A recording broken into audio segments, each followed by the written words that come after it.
নমস্কার বন্ধুরা, অরিতিস কিচেন আর একটা নতুন ভিডিওতে আপনাদের সকলকে স্বাগত জানাই। চলে এসেছি আর একটা নতুন রেসিপি নিয়ে। আজকে যে রেসিপিটি আপনাদের সঙ্গে শেয়ার করব সেটা হচ্ছে নতুন আলুর দম।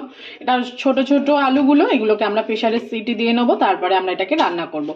ভিডিওটা স্কিপ করবেন না, পুরোটা দেখবেন। ভিডিও যদি ভালো লাগে অবশ্যই লাইক, কমেন্ট এবং প্রচুর প্রচুর শেয়ার করে দেবেন। আর নতুন বন্ধুরা চ্যানেলটিকে সাবস্ক্রাইব করতে ভুলবেন না। পাশে থাকা বেল আইকনটি প্রেস করে অল নোটিফিকেশন অন করে দেবেন, যাতে আমার সমস্ত রান্নার ভিডিওগুলো সবার প্রথমে আপনাদের কাছে পৌঁছে যায়। তাহলে চলুন ভিডিওটা শুরু করা যাক।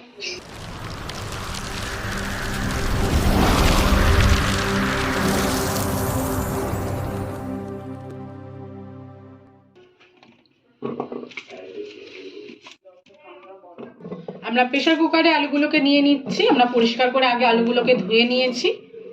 এবার পরিমাণ মতন জল দিয়ে আর নুন দিয়ে আমরা এটাকে সেদ্ধ করে নেব। এবার আমরা আলুতে পরিমাণ মতন লবণ অ্যাড করে দেব। আমরা পরিমাণ মতন লবণ অ্যাড করে দিয়েছি। এবার এটাকে আমরা সিটি দিয়ে নেব 3-4টে মতন।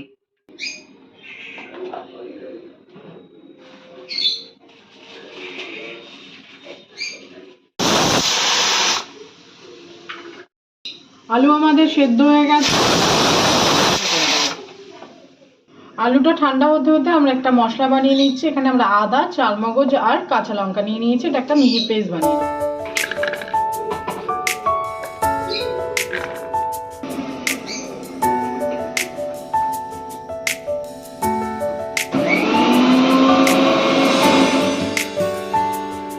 আমরা আলুগুলো ঠান্ডা করে আলুর যে খোসাগুলো সেগুলোকে ছাড়িয়ে নিচ্ছি। কি বললো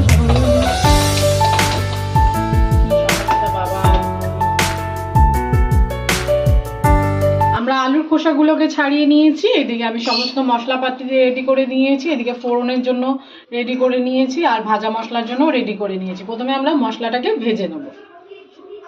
এখানে নিয়ে নিয়েছি আমি দারচিনি, লবঙ্গ, এলাচ, তেজপাতা, শুকনো লঙ্কা, জায়ফল, সাজিরে আর সামরিচ। এবার এটাকে আমরা শুকনো খোলায় প্রথমে ভেজে নেব।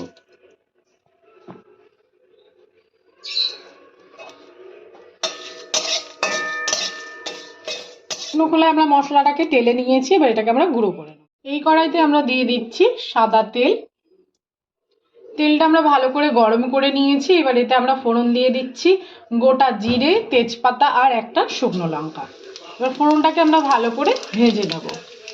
ফোড়নটা আমরা সুন্দর করে ভেজে নিয়েছি। এবার এতে আমরা দিয়ে দেবো খোসা ছাড়ানো আলুগুলো। এবার আলুগুলোকেও আমরা একটু কিছুক্ষণ ভেজে নেব।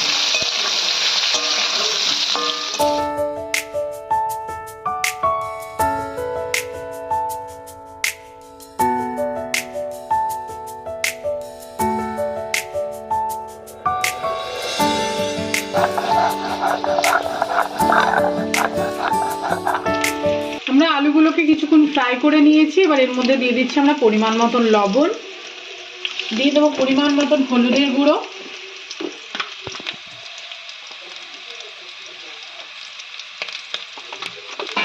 নুন আর হলুদ দিয়ে আরো আমরা কিছুক্ষণ আলুটাকে ভেজে নেব।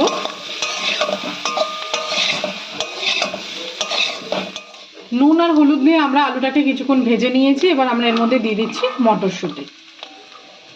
মটরশুঁটি দিয়ে ভালো করে মিশিয়ে নিতে হবে।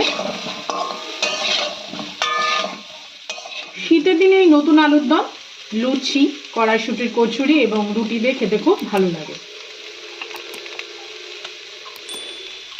এর মধ্যে এবার আমরা পরিমাণ মতন ধনের গুঁড়ো অ্যাড করে দিলাম।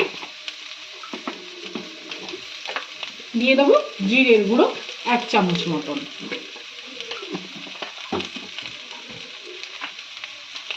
দিয়ে দিচ্ছি কাশ্মীরি লঙ্কা গুঁড়ো। আমি এখানে কাশ্মীরি লঙ্কার গুঁড়ো অ্যাড করলাম, আপনারা চাইলে নাও দিতে পারেন। আমাদের পেস্ট করা মশলাটা আমরা এর মধ্যে দিয়ে দিচ্ছি। আছে কাঁচা লঙ্কা, চালমগজ এবং আদা।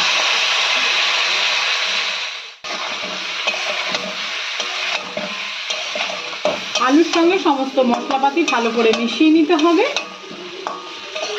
আর এর মধ্যে আমরা একটু অল্প পরিমাণে জল অ্যাড করে দেবো। পরিমাণে মশলা ধোয়া জল অ্যাড করে দিলাম। এবার আলুটাকে ভালো করে কষিয়ে নিতে হবে।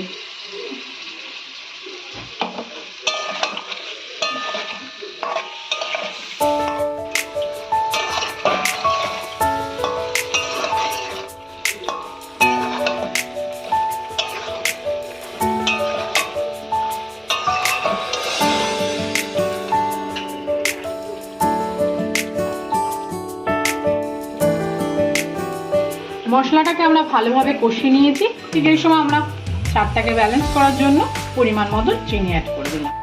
মিষ্টি দিয়েও আমরা ভালো করে একটু মিশিয়ে নেবো আলুটাকে, যাতে সমস্ত মিষ্টিটা সমানভাবে আলুর ভিতরে ঢুকে যায়। সমস্ত মশলাপাতি ভালোভাবে আমরা কষিয়ে নিয়েছি। এবার এর মধ্যে আমরা পরিমাণ মতন জল অ্যাড করে দেবো। যেহেতু আমাদের আলু সেদ্ধ, ওই জন্য আমরা বেশি জল অ্যাড করছি না, এখানে আমরা পরিমাণ মতন জল অ্যাড করে দিচ্ছি। যতটুকু লাগবে ততটুকুই আমরা জল দেব।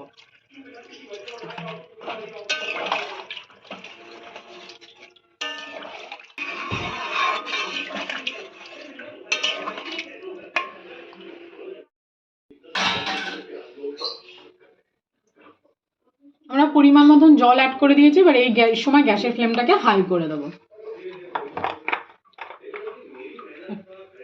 এবার ভালো করে আমরা এটাকে ফুটিয়ে নেব।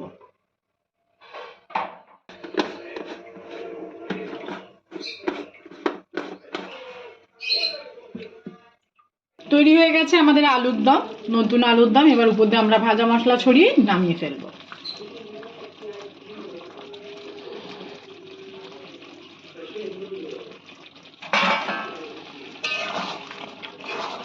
সম্পূর্ণ ভিডিওটা দেখার জন্য সকলকে জানাই ধন্যবাদ। সবাই ভালো থাকবেন, সুস্থ থাকবেন। দেখা হবে নেক্সট ভিডিওতে।